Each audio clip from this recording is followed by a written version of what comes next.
Протоколот за спроведување на билатералниот договор за пријателство со Македонија денеска е доставен до Комисијата за надворешни работи во Бугарското собрание, која ќе треба да се произнесе по текстот, а потоа тој да се најде пред пратениците на гласање. Не е познато што содржи оваа драфт верзија на протоколот, ниту се знае за кога е закажана собраниската седница на комисијата. После одредени информации дека протоколот е пратен и до Македонското министерство за надворешни работи, оттаму велат дека не добиле ништо такво од бугарските колеги. Димитар Гочев од Бугарската владеачка партија продолжуваме со промените. За БНТ вели дека во Бугарија ќе има јавна дебата за францускиот предлог, но тврди дека текстот не го видел. Гочев не отстапува ниту од бугарската позиција за македонскиот јазик. Пространство без да съм се запознал с документа.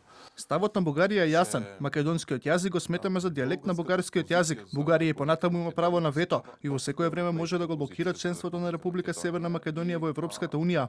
Софиски стандард пак пишува дека доколку Бугарија вечерва даде позитивен одговор за предлозите на француското претседателство, уште утре се очекува Советот за општи работи на Европската унија да ги одобри преговарачките рамки за Скопје и Тирана, а на самитот за Западен Балкан во четврток да бидат одредени датумите за почеток на преговорите.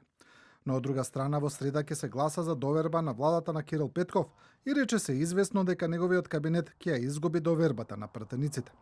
А македонските партии и организации во Бугарија потпишаа заедничка платформа за обединување на тамошното македонско движење, со што, како што истакнуваат, го завршија процесот на надминување на пострените внатрешни поделби и противречности, што траеше во изминатите 2 години.